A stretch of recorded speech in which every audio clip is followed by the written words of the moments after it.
पाकिस्तान तू भी पाकिस्तान है, मैं भी पाकिस्तान हूँ, तू भी पाकिस्तान है। बिस्मिल्लाह बिस्मिल्लाहिर्रहमानिर्रहीम।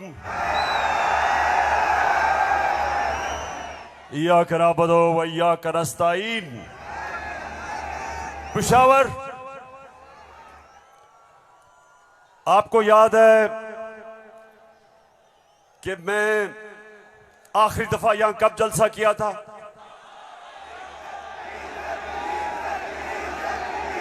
जब एक बैरूनी साजिश के तहत हमारी हुकूमत को गिराया गया, तो पहला जलसा मैंने उसके बाद अपने पेशावर की आवाम के पास आके किया। और माशाअल्लाह पेशावर, जब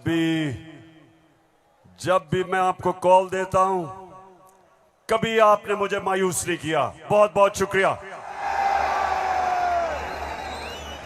अच्छा पेशावर, आज मैंने बात तो आपसे करनी थी सैलाब की। कल मैं सखर गया और मैं आपको यकीन दिलाता हूं कि अल्लाह ने हमारे पाकिस्तानियों को, खास तौर पे सिंध, बलूचिस्तान, डीजी खान, राजनपुर, डीआई खान, टांक और यहां ऊपर स्वात, गिलगित बल्तिस्तान, अल्लाह ने हमें बड़े इम्तिहान में डाला है। और सिंध में खास तौर पे मैं बात तो सिंध की करना चाहता था कि बहुत हमारे सिंध के पाकिस्तानी बड़ी मुश्किलों में हैं। लेकिन मैं आज बात करना चाहता हूं, जिस तरह का प्रोपेगेंडा चल रहा है, और खास तौर पे कल एक बड़ा मुनज़्ज़म प्रोपेगेंडा चला है, तो मैं उसके ऊपर पहले बात करूंगा और फिर आपसे पेशावर मजीद बातें होंगी। सबसे पहली चीज, मेरे पाकिस्तानियों,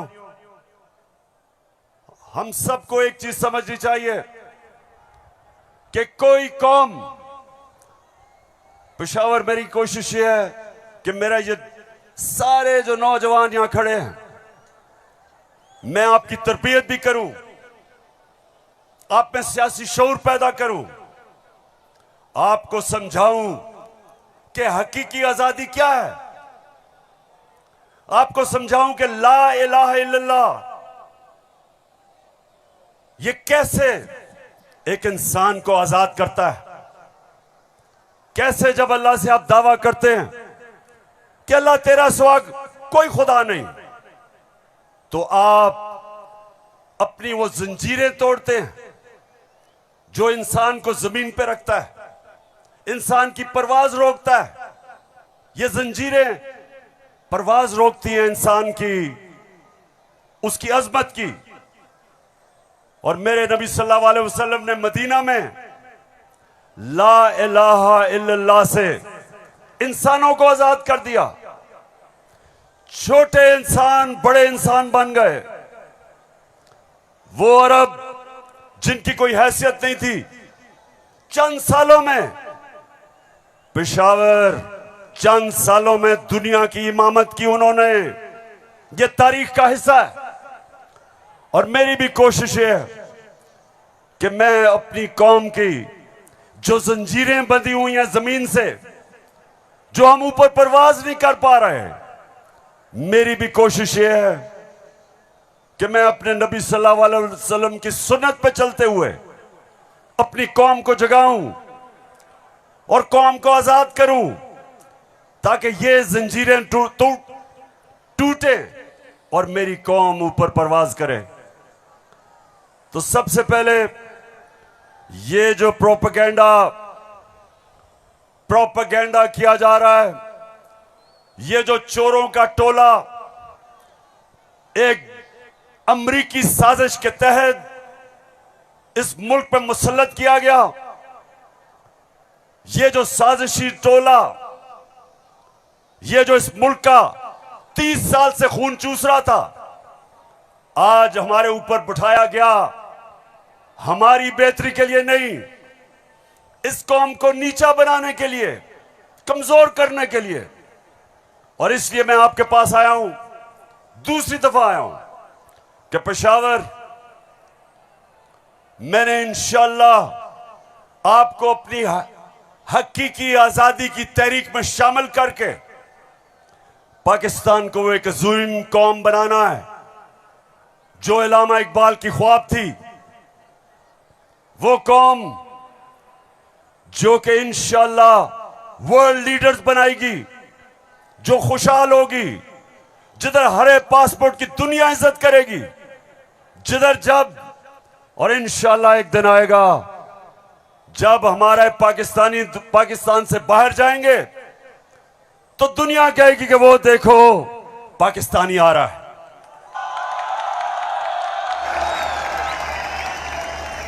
मेरे पाकिस्तानियों, एक ऐसा वक्त था कि अरब ताजिर, मुसलमान ताजिर जब मलेशिया और इंडोनेशिया गए तो कोई मुसलमान फौज नहीं गई थी इंडोनेशिया और मलेशिया। मुसलमान ताजरों का किरदार देख के, मुसलमानों के ताजरों की सच्चाई देख के, सादिक और अमीन ताजरों ने अपने किरदार से लोगों को मुसलमान किया। याद रखें, मुसलमानों ने फतह नहीं किया था मलेशिया और इंडोनेशिया, मुसलमानों का कैरेक्टर था जिसने फतह किया था। मैं वो चाहता हूं कि वो हमारे पाकिस्तानी बने कि जब आप दुनिया में जाएं तो लोग आपकी इज्जत करें, आपके पासपोर्ट की इज्जत करें। और वो कभी नहीं होगा जब तक आपके ऊपर ये चोर बैठे हुए हैं।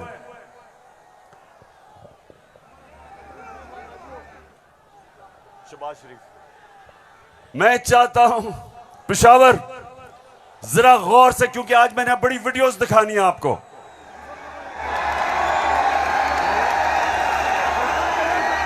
आज आप ये जलसा पूरी तरह आपकी तरबियत भी होगी और आप एंजॉय भी करेंगे। तो मैं जो आपको कह रहा था, फिर से मैं जो आपको कह रहा था कि मैं चाहता हूं कि मेरी कौम एक खुददार, गैरतमंद कौम हो, क्योंकि ला इलाहा इल्लल्लाह इंसान को गैरत देता है।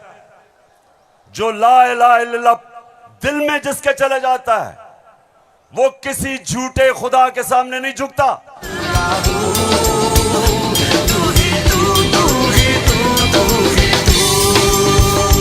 अच्छा, अब देखो, जो मैं चाहता हूं कि किस तरह की कौम मुझे चाहिए, और जरा ये देखें इंपोर्टेड क्राइम मिनिस्टर को। मैं सऊदी अरब से होके आया हूं, मैं यूएई के होके, अभी मैं तुर्की होके आया हूं, और मैंने उन भाइयों को कहा कि आप हमारे बड़े अजीम भाई हैं, हमेशा आपने हमारी मदद की। और मैंने यही कहा, जब मैं आया हूं तो आप समझेंगे शायद ये मांगने आया है, मैं मांगने नहीं आया। मैं आया हूं तो आप समझेंगे शायद ये मांगने आया है, मैं मांगने नहीं आया, लेकिन मजबूरी है।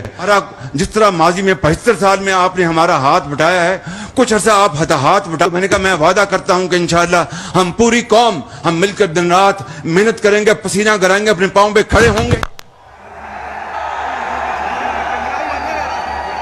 क्यों पेशावर, सुन लिया?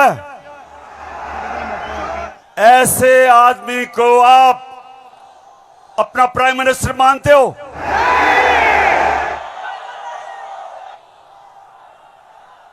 अगर ये वाकई अगर गैरतमंद प्राइम मिनिस्टर होता तो पहले जो इन्होंने अरबों रुपया चोरी करके मुल्क से बाहर रखा, पहले वो वापस लेके आते, फिर लोगों से पैसे मांगते।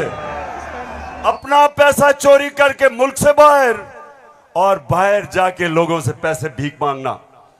अच्छा पाकिस्तानियों, पेशावर, मैं आज आपको अब बताना चाहता हूं कि ये जो चोरों का टोला हमारे ऊपर मुसल्लत किया,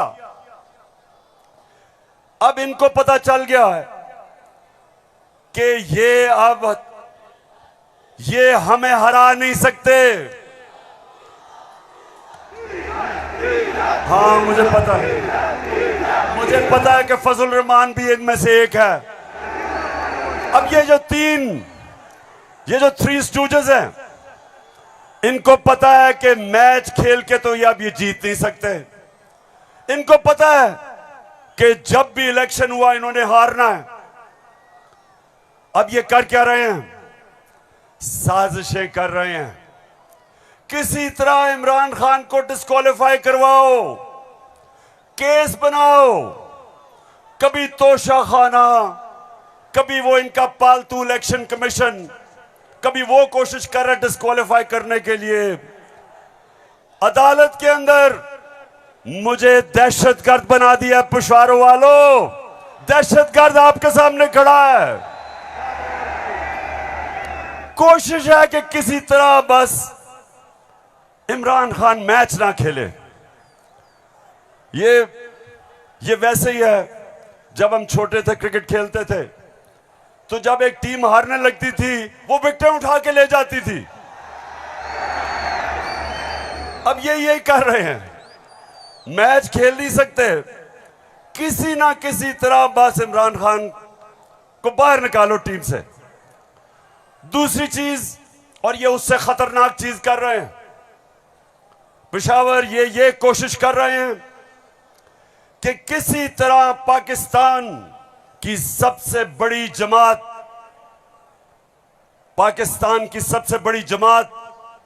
इसको किसी तरह पाकिस्तान की फौज से लड़ाया जाए। ये इनकी दूसरी कोशिश है। पहले डिस्क्वालीफाई करो और साथ साथ कोशिश करो कि पाकिस्तान की फौज के खिलाफ प्रोपेगेंडा करके लड़वाएं, और फिर पाकिस्तान की अदलिया के खिलाफ कि पाकिस्तान के अदारे किसी तरह तरीके इंसाफ के खिलाफ हो और ये किसी तरह मैच जीत जाएं। बस मैं आज आपको वीडियोस दिखाने लगा हूं, और मैं उससे पहले आपको बताऊं कि कोशिश इनकी क्या है। जो कुछ मैं कहता हूं, इनका प्रोपेगेंडा सेल बैठा हुआ है, वो हर चीज को मोड़ के कोशिश करता है कि या किसी तरह अदालत मेरे खिलाफ हो या किसी तरह फौज मेरे खिलाफ हो। अब मैंने क्या कहा था? मैंने अभी चंद रोज पहले क्या कहा, परसों मैंने क्या कहा? मैंने ये कहा कि फौज का जो आर्मी चीफ होता है उसको मेरिट पे सिलेक्शन होनी चाहिए।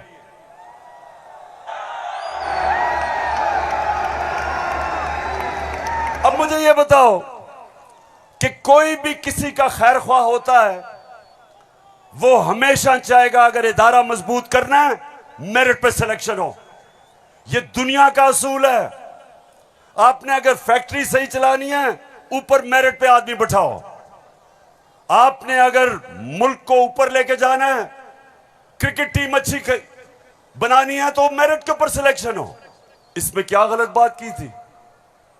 और मैंने साथ ये कहा था कि नवाज शरीफ और आसिफ जरदारी, ये किसी सूरत इन दो डाकुओं को पाकिस्तान का आर्मी चीफ नहीं सिलेक्ट करना चाहिए।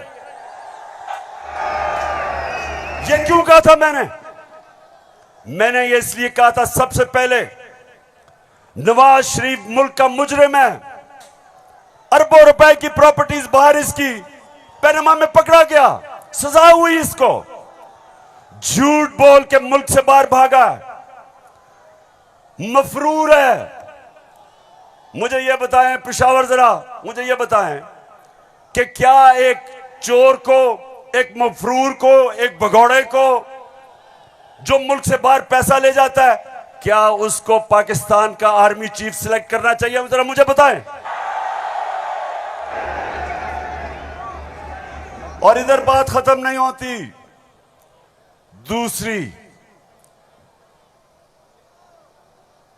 डॉन लीक्स डॉन लीग्स क्या थी? हिंदुस्तान पाकिस्तान की फौज को कह रहा था यह दहशतगर्दी कर रही है।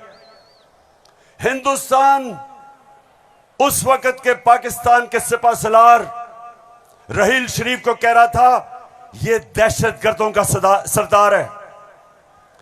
और डॉन लीग्स में क्या चीज सामने आती है?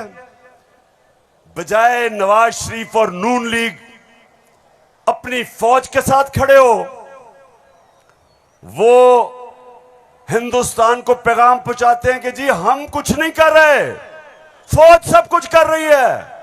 अपने से फौज को अलग कर लिया। काठमांडू में सार्क मीटिंग में बरका दत्त किताब में लिखती है कि नवाज शरीफ छुप छुप के नरेंद्र मोदी को मिल रहा था अपनी फौज से डर के। और दूसरी तरफ आसिफ जरदारी वो अमेरिकनों को कहता है, अपने अमेरिका में पाकिस्तान का एम्बेसडर हुसैन हक्कानी वो जाके अमेरिकनों को एडमिरल मलन को कहता है कि जनाब गवर्नमेंट को और जरदारी की गवर्नमेंट को पाकिस्तान की फौज से बचा लो। ये वो लोग हैं, बताओ मुझे, ये आर्मी चीफ सेलेक्ट कर सकते हैं? क्या हम इतने अहम ओहदे इन दोनों चोरों के हाथ में देंगे? नहीं देंगे। लेकिन तीसरी चीज पेशावर सुनो, इन्होंने सबको, मैंने बार बार आपको वो मुरासला दिखाया जो अमरीकी अंडर सेक्रेटरी ने धमकी दी पाकिस्तान को, पाकिस्तान के एम्बेसडर असद मजीद को, कि अगर तुमने इमरान खान को ना हटाया तो पाकिस्तान को मुश्किलों का सामना करना पड़ेगा। और नो कॉन्फिडेंस मोशन में अभी टेबल नहीं हुई थी तब वो धमकी देता है। और सबको पता है उसके बाद क्या हुआ।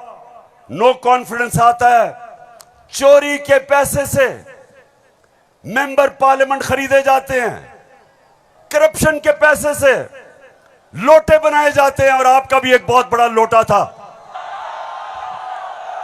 कौन लोटा था आपका? एक ही पख्तूनख्वा से लोटा आया और बहुत बड़ा लोटा था वो। लोटों पे पैसा चलता है, लोटों पे नोट चलते हैं। और उसके बाद हमारी हुकूमत गिराई जाती है और इनको इंपोर्टेड हुकूमत ऊपर लगाई जाती है। और मेरा तीसरा सवाल है कि क्या वो लोग जो बाहर से मुसल्लत किए गए हैं, जिनके पैसे और दौलत बाहर पड़ी है, क्या उनको पाकिस्तान के आर्मी चीफ को अपॉइंट करना चाहिए? बताओ। तो मैंने ये कहा और कहते कि जनाब इमरान खान तो फौज के खिलाफ है। अभी चलो, अब मैं चाहता हूं ये नून लीग के दो, एक वजीर और एमएनए, जरा आप इनकी वीडियो देखें और उसके बाद बात करता हूं। सियासी मामला थे और जिस तरफ इस साल के आखिर में एक बड़ी तब्दीली आनी थी, उसमें तो ये नजर आ रहा था कि इमरान खान का जो गठजोड़ है ये तो अगले 15 साल रहेगा अगर इस तरह हालात रहे। और जिस तरह के उनके प्रोग्राम थे, हम सब ने डिस्क्वालीफाई होना था इस साल के आखिर में। तमाम जो अपोजिशन की लीडरशिप है, अच्छा उनका तो ख्याल था कि मैं सफाया कर दूंगा, मैं किसी को नहीं छोड़ूंगा। तो ये आपका खदशा है? मालूमात है जी, हमारी सीरियस मालूमात आपके ख्याल में जो आप ये लोगों को भूल जाता है, लेकिन कुछ माह पहले जो कहा कि हम नैब के कुछ 100 जज और हायर कर रहे हैं और हम सारे केसों को एक्सप्लाइट करेंगे, तो उस मैस लेवल के ऊपर मैस लेवल पे डिस्क्वालिफिकेशन होनी थी। बिगिनिंग शहबाज शरीफ डाउनवर्ड, शाहजाद खान अब्बासी, हसन इकबाल और ऑल ऑफ अस, सिर्फ मुस्लिम लीग नून की नहीं। आपके ख्याल में जो कोलिशन बनी है वो इसी वजह से बनी है कि इमरान खान साहब के तो फाशिस्ट प्लान्स थे ना इस मुल्क के ऊपर हमला करने के। तो लिहाजा ये आज मुश्किल जरूर है, लेकिन ये हमें याद रखना है जब हम मुआशियत की डिस्कस करते हैं कि यहां जमहूरियत का, हाकमियत का और वफाकियत का मामला भी मौजूद है जिसको हमें साथ लेकर चलना है। तो इसलिए एक लार्जर कॉन्टेक्स्ट में सियासी मामला कि जो हमें लोग कहते थे, डराते थे, दबाव में लाते थे इस बात पे कि अगर फौरी तौर पर अदम एतमाद करके आप हुकूमत में ना आए तो फलां आ जाएगा, फलां बैठ जाएगा किसी चेयर पे। कोई किसी किस्म का हमें उस वक्त भी न नोटिस था ना हमने लिया था, मगर इत्तेहादी जमातों के हम फैसलों पर के पाबंद थे। मैं आज भी ये बात कहने लगा हूं कि अगर कि जो हमें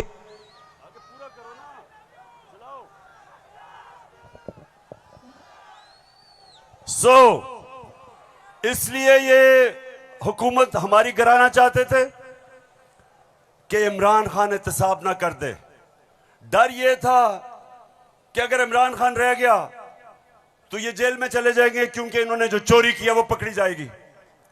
मतलब ये कि ये इसलिए गिराना चाहते थे, महंगाई वजह नहीं थी, माइशत वजह नहीं थी, वजह सिर्फ एक थी कि इन्होंने एनआरओ लेना था और 1100 अरब रुपया अपना माफ करवाया। अब मैं ये चाहता हूं कि ये जो नून लीग प्रोपेगेंडा कर रही है कि इमरान खान फौज के खिलाफ है, जरा सुने कि इनके लीडर्स ने फौज के खिलाफ क्या बातें की। और मैं चाहता हूं मीडिया इसको दिखाए ताकि पता चले कि ये जो लोग आज इक्तदार में बैठे हैं और ये हर रोज प्रोपेगेंडा कि किसी तरह तहरीक इंसाफ और फौज की लड़ाई हो जाए, जरा ये सुने कि इन्होंने फौज के मुतालिक क्या बातें की थी। जनरल कमर जावेद बाजवा साहब, आपने हमारी अच्छी भली चलती हुकूमत को रुखसत करवाया, जजों से जोर जबरदस्ती से फैसले आपने लिखवाए। फौज के जवानों और अफसरों के नाम जब आप किसी फर्द वाहिद या मफाद परस्त टोले के लिए आइन तोड़ने के मुर्तकिब होते हैं, वहाँ आप खुद अपनी कौम को, अपने मुल्क और अपने लोगों को आइन शिकनों के रहमो करम पर छोड़ रहे होते हैं। हाँ, नवाज शरीफ ने ये जरूर किया कि उसने किरदारों और इदारों के दरमियान एक वाज़ेह लकीर खींच दी है। एक या दो अफराद इदारा नहीं हुआ करते, एक या दो अफराद इदारों की बदनामी का बायस बना करते हैं।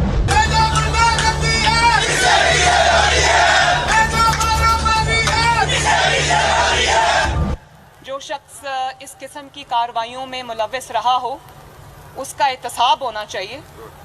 उसको बल्कि इतने बड़ी बड़ी उनकी ग्लेयरिंग चीज़ें शायद 73 साल की तारीख में कभी नहीं मिलती, तो अब तो उनका एहतसाब होना चाहिए। ये इस किस्म के शख्स को कोई और ओहदा दे देना, और वो भी इतना इम्पोर्टेंट ओहदा देना, ये मैं समझती हूँ कि ये कौम के मुंह पे तमाचा है, आइन और कानून की हुकूमत के मुंह पे तमाचा है। तुम हमें सियासत बतलाते हो, अपने हुदूद में रहो, इसराइल की नौकरी न किया करो, इसराइल के वजीफों पे पलने वाले जर्नलों अपने हुदूद में रहो। बड़े बड़े रैंकों वालों से भी अपने आप को मुहतरम समझता हूँ, और अगर बिगड़ोगे तो फिर अगर हम बिगड़ गए तो अफगानिस्तान में अमेरिका का क्या हश्र हुआ, खुदा की कसम यहाँ तुम्हारा वही हश्र।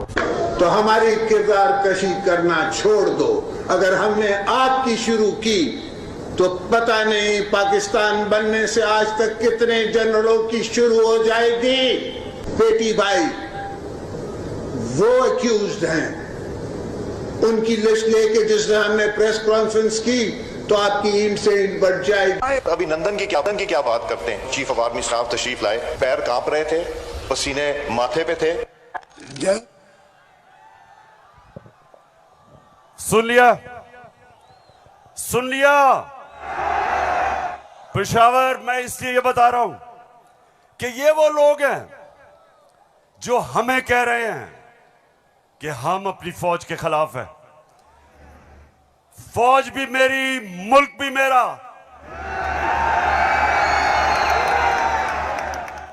जितने इदारे मजबूत होंगे मुल्क मजबूत होगा, अदलिया मजबूत होगी मुल्क मजबूत होगा, फौज मजबूत होगी, हम आजाद हो सकेंगे।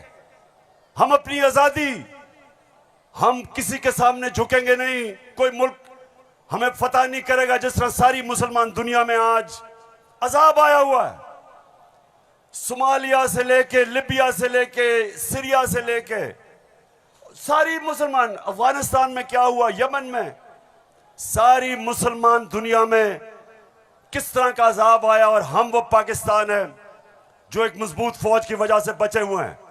तो नून लीग वाले ये समझ जाओ कि हम वो लोग हैं जो इस मुल्क के इदारे मजबूत करेंगे। और कभी अगर कोई तनकीद करते भी हैं अपनी फौज के लिए उसकी बेहतरी के लिए करते हैं, तामीरी तनकीद करते हैं। अब वो चलाओ।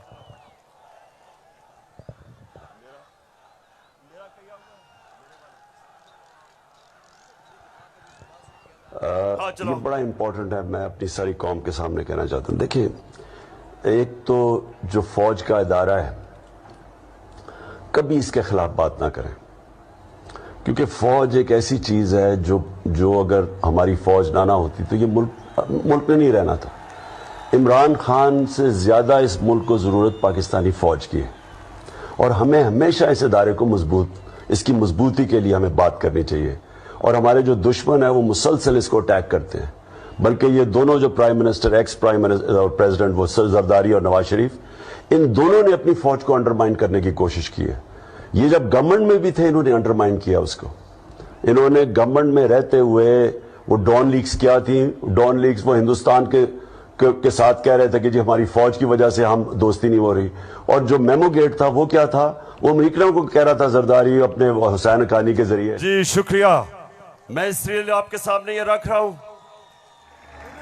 कि ये मैं आज से नहीं कह रहा, ये मैं हमेशा समझता हूं। और आज तो है ही 6 सितंबर। पेशावर, मुझे अभी भी 6 सितंबर याद है। मैं उस वक्त स्कूल में था और मुझे याद है जब के लाहौर के पास हिंदुस्तान की फौज आई और जो वहां जिस तरह की हमारे घरों में बमबारी की आवाज आ रही थी, तो मुझे तो बड़ी अच्छी तरह 6 सितंबर याद है। और मुझे यह भी याद है कि सारी कौम तब खड़ी थी अपनी फौज के साथ। अब दूसरी चीज, मैं ये चाहता हूं कि आप सब देखें कि जुडिशरी के खिलाफ ये नून लीग ने पाकिस्तान की अदलिया के खिलाफ क्या बातें की हैं, जरा ये जरूर देखें, फिर मैं आप अगली बात करता हूं।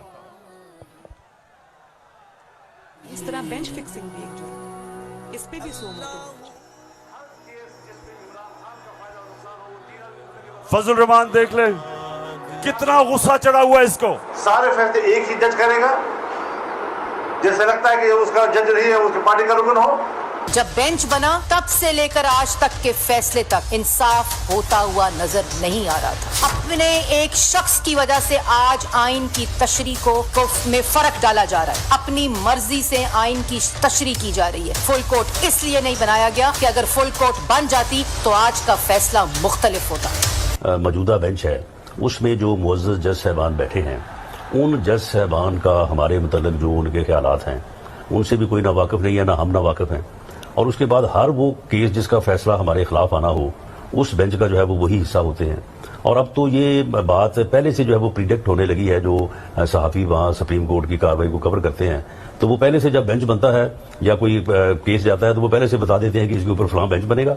अगर कुछ लोग गैर जानिबदार नहीं होंगे, अगर इसके सहूलतकार पीछे नहीं हटेंगे, तो हमें बता दें मुल्क कौन चलाएगा। सुप्रीम कोर्ट के जजेस ने पीछे बेंड करके अपने आप को कभी इधर कि नहीं, शायद उनको समझ नहीं आई, शायद उनके तक पैगाम नहीं पहुंचा, वगैरह वगैरह वगैरह करके इनको हाथ नहीं लगाया इनको। तो मतलब ये है कि इनको कौन सी दीवार पे लगाया। तो जिस तरह मैच फिक्सिंग एक जुर्म है, इस तरह बेंच फिक्सिंग भी एक जुर्म है। जब बेल का फैसला होने वाला होता था, जेल में उस दिन खबर मिलती थी कि 3 हफ्तों के लिए बेंच डिसॉल्व हो गया, नया बेंच, या कोई जज छुट्टी पे चला गया। जाता नहीं था, भेजा जाता। काजी फाइज ईसा साहब के मामले में माय लॉर्डशिप से ये पूछना चाहते हैं कि वो आपके ब्रदर जज थे ना, आपने क्या किया? तो फिर हमारी बात नोट कर लो, हम हर उस अदालत का और उस जज का घेराव करेंगे जो तुम्हारे इस गंदे और घटिया एजेंडे को परवान चढ़ाने के लिए अपोजिशन के खिलाफ जो है इक़दाम करेगा। चीफ सेक्रेटरी साहब, आपको इस बात का जवाब देना पड़ेगा।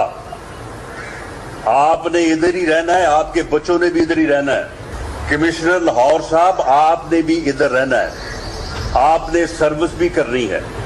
इसलिए आपको ये चाहिए था कि आप इस गैर कानूनी अमल के आगे दीवार बनते और इसे बजा लाने से इनकार करते। आला अदलिया के जजेस पार्टी बनकर अगर चीफ जस्टिस वो जबान इस्तेमाल करेंगे जो इमरान खान कंटेनर पे चढ़ के करता था, तो उस जबान का वही जवाब मिलेगा जो नवाज शरीफ के सियासी मुखालिफिन को दिया।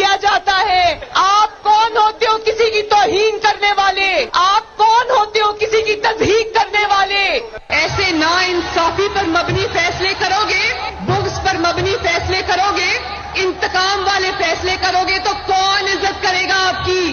फिर तौहीन अदालत लगा देते हो। 5 मेंबर बेंच ने सियासी पार्टी बना दिया पूरी अदलिया को और उसको मुस्लिम लीग नून के सामने ला के खड़ा कर दिया। क्या बताओ, मुल्क की सबसे बड़ी अदालत की इससे भी बड़ी तौहीन हो सकती है कोई? हम आपकी इज्जत करना चाहते हैं, आप भी तो अपनी इज्जत करवाओ। तो जस्टिस अजमत सईद साहब जो है उनको कौन नहीं जानता। पर्सनली जाती तौर पे असरअंदाज होकर उन्होंने JIT बनवाई। बदनाम जमाना JIT को आज तक व्हाट्सएप।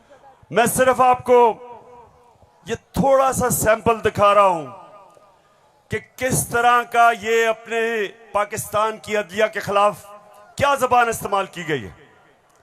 और मैं अपना आपको बता दूं, आज से 26 साल पहले जब मैंने सियासत शुरू की तो उसको इंसाफ की तहरीक का, आजाद अदलिया के लिए सबसे पहले हम खड़े हुए। जेल में वाहिद सियासी लीडर था जो आजाद अदलिया के लिए जेल में गया। 2008 की इलेक्शन बॉयकॉट की अपनी अदलिया के लिए। उसके बाद जब हम इक्तदार में आए तो इस्लामाबाद में 50 साल के बाद पहली दफा जुडिशल कॉम्प्लेक्स बनाया अपने जजेस के लिए। मैं ये इसलिए आपको कह रहा हूं कि जो कानून की बालादस्ती, रूल ऑफ लॉ, कोई माशरा आगे नहीं बढ़ सकता जब तक वहां इंसाफ नहीं होता। और इंसाफ देती है अदलिया, इसलिए हमने हमेशा अपनी अदलिया की इज्जत की है। ये जो नून लीग के लोग हैं जो आज जिस तरह की जबान इस्तेमाल कर रहे हैं, सोशल मीडिया पे अटैक कर रहे हैं इस्लामाबाद के चीफ जस्टिस को, ये कभी, मैं आपको ये बता रहा हूं कि मैंने कभी अपनी पार्टी को इजाजत नहीं दी कि अदलिया को अटैक करे, क्योंकि आखिर में इंसाफ होगा तो मुल्क में खुशहाली आएगी और इंसाफ अदलिया देती है। मुझे बड़ा जनाब इन्होंने कहा कि देखें इमरान खान ने कोई बड़ी गलत जबान इस्तेमाल कर दी।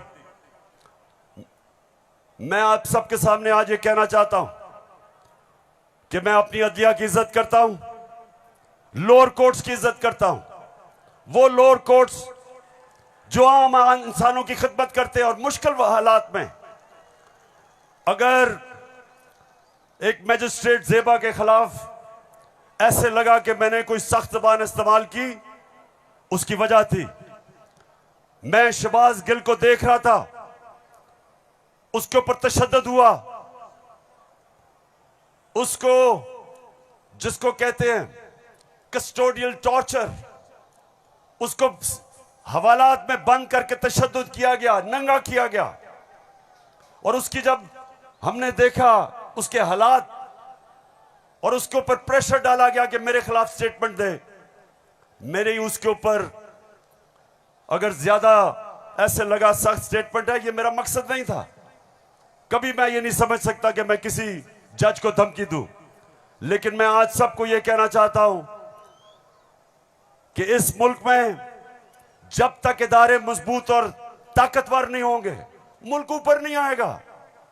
आज अगर मगरिब के अंदर खुशहाली है तो वहां इंसाफ है। जितना ज्यादा इंसाफ और कानून की बालादस्ती, उतना खुशहाल माशरा। तो मेरी तो पहले दिन से यह स्ट्रगल है। तो पेशावर सबको मैं आज पैगाम देना चाहता हूं कि ये जो कोशिश की जा रही है तहरीक इंसाफ को इदारों से लड़ाने की, ये कौम सब समझ गई है। कौम में सियासी शऊर आ गया है।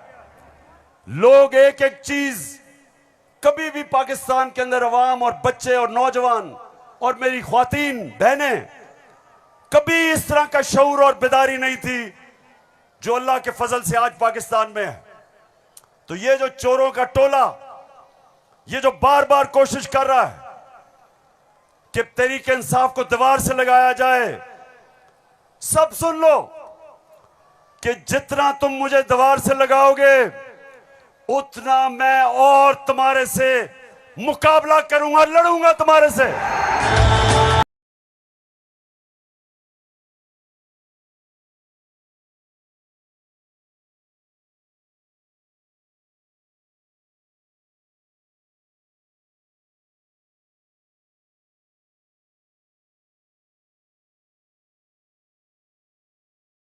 अपनी सारी कौम, सारी कौम के पास जा रहा हूं। 7 महीने से मैं पब्लिक में हूं, हर शहर में जा रहा हूं, अपनी कौम को तैयार कर रहा हूं कि मेरे पाकिस्तानियों, जब मैं तुम्हें कॉल दूंगा तुमने निकलना है मेरे साथ।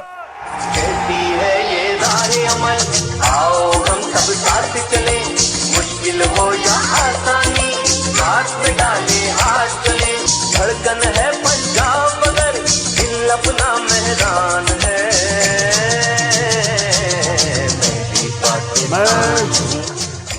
अच्छा पेशावर, जब हमें इन्होंने हटाया था, फिर से मैं आपको याद करा दूं, उस वक्त पाकिस्तान तेजी से तरक्की कर रहा था।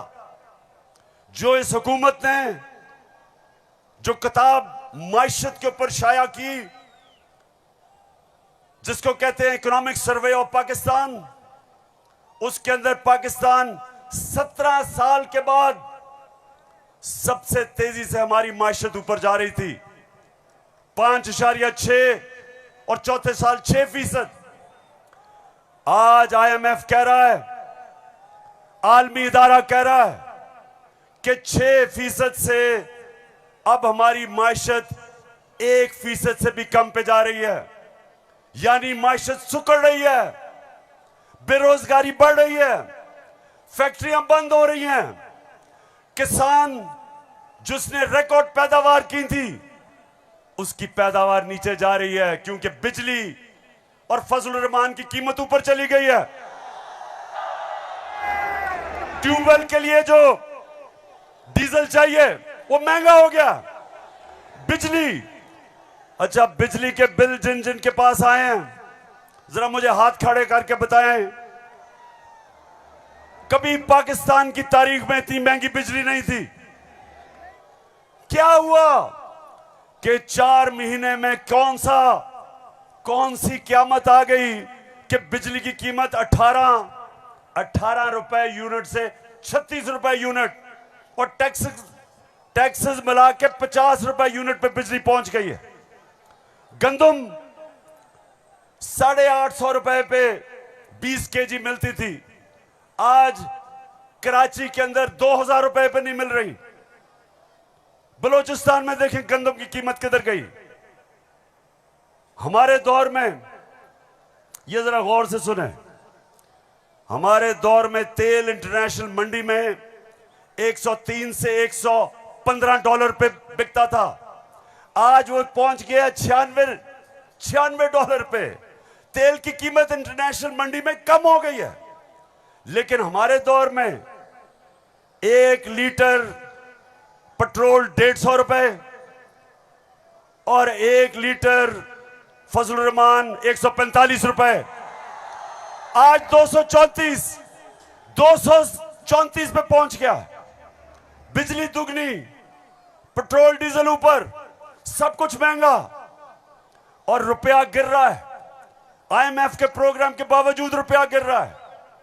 IMF ये कहता है कि आगे पाकिस्तान के जो माशी हालात हैं वो और बिगड़ने वाले हैं, बिजली की कीमत अभी और बढ़ेगी, GST लगेगा 17%, कीमत और ऊपर, पेट्रोल डीजल और ऊपर।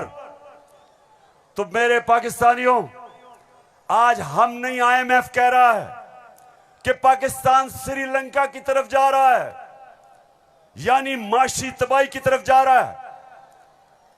तो सवाल आज ये है कि वो कौन थे, वो कौन मुजरिम थे, कौन इस कौम के गद्दार थे जिन्होंने बैरूनी साजिश का हिस्सा बन के इस मुल्क में आपकी हुकूमत कराई और इन चोरों को लेके आए।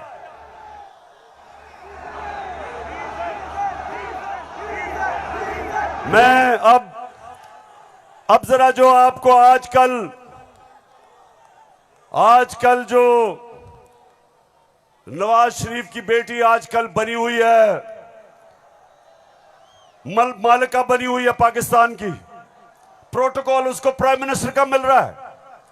जरा मैं सारी कौम के सामने बताना चाहता हूं कि इसका सबसे बड़ा मसला यह है कि इससे सच नहीं बोला जाता। जरा ये आप फिल्म शो देखें ना, आपकी इनकम इतनी है कि आपको ये प्रॉपर्टी आप ले सकते हैं कि आपने मेफेयर के अंदर जो आपकी 4 अपार्टमेंट्स हैं उनकी 1 अरब से ज्यादा, 1 अरब रुपए से ज्यादा उनकी कीमत है। अब 4.5 अरब तक पहुंच गई है उनकी कीमत। आपने अपनी जो टैक्स में टोटल आमदनी बताई है 94 में 1.5 लाख रुपए है। मुझे ये बताएं कि आपने अरबों रुपए की मेफेयर में प्रॉपर्टी खरीदी कैसे? सुन लिया, ये आज से 10 साल पहले मैंने पूछा कि बताएं आपने आमदनी तो अपनी दिखाई नहीं, तो ये अरबों रुपए की बर्तानिया के सबसे महंगे शहर लंदन के सबसे महंगे इलाके में आपने अरबों रुपए की प्रॉपर्टी कैसे ली? तो जरा आप ये सुने, जवाब आता है। बात ये है कि जिन अरबों रुपए की मेफेयर की प्रॉपर्टीज की ये बात कर रहे हैं, ये तो पहले पता नहीं है। बताएं कौन सी प्रॉपर्टीज है, लाएं, दिखाएं, उसका कोई प्रूफ लाएं। सुन लिया, कहते किधर है ये प्रॉपर्टी, किसकी बात कर रहे हैं? अब ये जरा मरियम बीबी को भी सुन लो कि इस तरह मुझे लगा कि आप लोगों को बेवकूफ नहीं बना सकते। मेरी सेंट्रल लंदन में प्रॉपर्टीज तो दूर की बात है, मेरी पाकिस्तान में भी कोई प्रॉपर्टी नहीं है। मैं अपने वालिद के साथ है और मुझे समझ नहीं आई कि मेरी और मेरी वालदा की और बहन भाइयों की प्रॉपर्टीज ये कहाँ से निकाल के ले आए हैं। मेरे नाम पाकिस्तान में कोई प्रॉपर्टी नहीं है, ये तो इंग्लैंड की बात है। सुन लिया पेशावर, सुन लिया आपने, मेरी बहनों आपने सुन लिया कि लंदन तो छोड़े मेरी पाकिस्तान में भी कोई प्रॉपर्टी नहीं है। मेरे तो बहुत बुरे हालात हैं। अब मरियम बीबी को नहीं पता था कि एक इंटरनेशनल इंकशाफ होता है, पैनामा पेपर्स। दुनिया में जो सीक्रेट डॉक्यूमेंट्स हैं वो लीक हो जाती हैं। बड़े बड़े दुनिया में प्राइम मिनिस्टर और वजीर सब पकड़े जाते हैं, उसमें हमारे शरीफ खानदान भी फंस जाता है। नवाज शरीफ, मरियम नवाज, हसन नवाज और हुसैन नवाज के बैरून मुल्क खुफिया असासों का इंकशाफ। पनामा लीक्स ने बैरून मुल्क खुफिया दौलत का भांडा फोड़ दिया। सुन लिया, अब ये सुना, ये इंकशाफ हो गया। जब इंकशाफ हुआ तो मरियम के भाई हुसैन शरीफ क्या कहते हैं, ये जरा सुन लें। मैं इस बात को तस्लीम करता हूँ कि अल्हम्दुलिल्लाह पाक लेन के ऊपर जो अपार्टमेंट्स हैं वो अल्हम्दुलिल्लाह हमारे हैं। मैं इस बात को तस्लीम करता हूँ कि उनको ऑफशोर कंपनीज नेस्कॉल लिमिटेड और नीलसन लिमिटेड जो है उनको ओन करती हैं। और मैं आपको ये भी अर्ज करता हूँ उनको होल्ड कर रही है इस वक्त मरियम नवाज शरीफ, मेरी हमशीरा जो है। पेशावर सुन लिया कि छुपाई हुई थी प्रॉपर्टीज। एक हदीस है कि शैतान आप इंसान के गुनाह दुनिया में नशर कर देता है। वो दुनिया में नशर हो गए, उन्होंने कहा हमारी प्रॉपर्टीज नहीं, प्रॉपर्टी सामने आ गई। अब ये मैं आपको समझाने की कोशिश कर रहा हूं। असल में नवाज शरीफ की प्रॉपर्टी थी, मरियम बेचारी के पास किधर से पैसा आया? पैसा तो नवाज शरीफ का था। क्यों छुपा रहा था? क्योंकि आपके चोरी का पैसा था, अवाम से पैसा चोरी किया था। चोरी और करप्शन में क्या फर्क? चोरी होती है जो जेब कुतरा करता है, जो आपके घर में चोरी होती है, जो साइकिल चोरी होता है, मोटरसाइकिल, इंसान को नुकसान पहुंचता है। करप्शन, मुल्क का पैसा चोरी करने को करप्शन कहते हैं, और मुल्क तबाह होते हैं करप्शन से। जो पैसा आपकी तालीम पे, अस्पतालों पे, सड़कों पे, गुर्बत कम करने पे, जो पैसा वहां खर्च करना होता है इनकी जेबों में चला जाता है, मुल्क से बाहर चला जाता है। इसलिए कौम में गरीब इसलिए नहीं होती कि उनके पास वसाइल नहीं है, असासे नहीं है। कौमें गरीब तब होती हैं जब उनके अपने सरबराह मुल्क को पैसा चोरी करके बाहर ले जाते हैं। तो ये जो आज हमारे ऊपर मुसल्लत किए हुए हैं, सारी कौम तैयार हो जाए। मैं कभी इनको कबूल नहीं करूंगा, मैं कभी इनकी गुलामी कबूल नहीं करूंगा।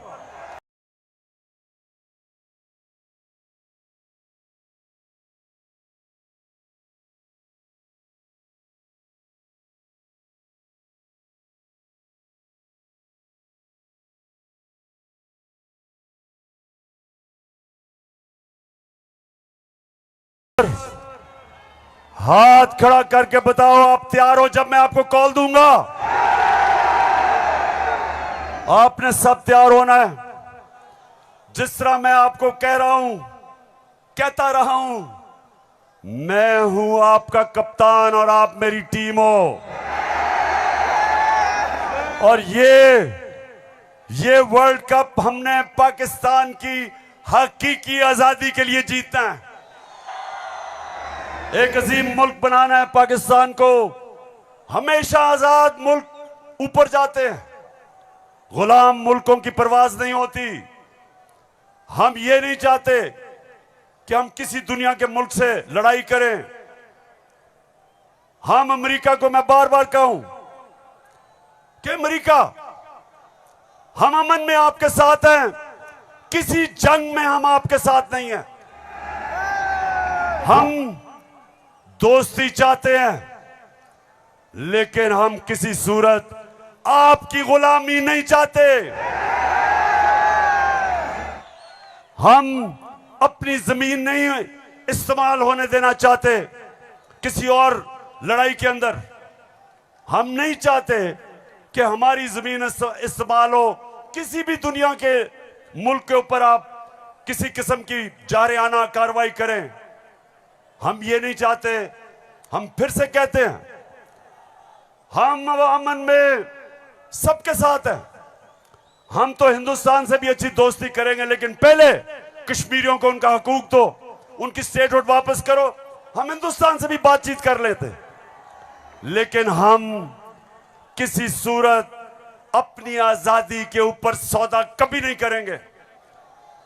मेरे साथ हो पेशावर, साथ हो मेरे। तो फिर से जाते हुए आखिरी बात, आप सब ने तैयार रहना है। मैं आपको कॉल दूंगा इस्लामाबाद की, और वो कॉल होगी इस मुल्क को इन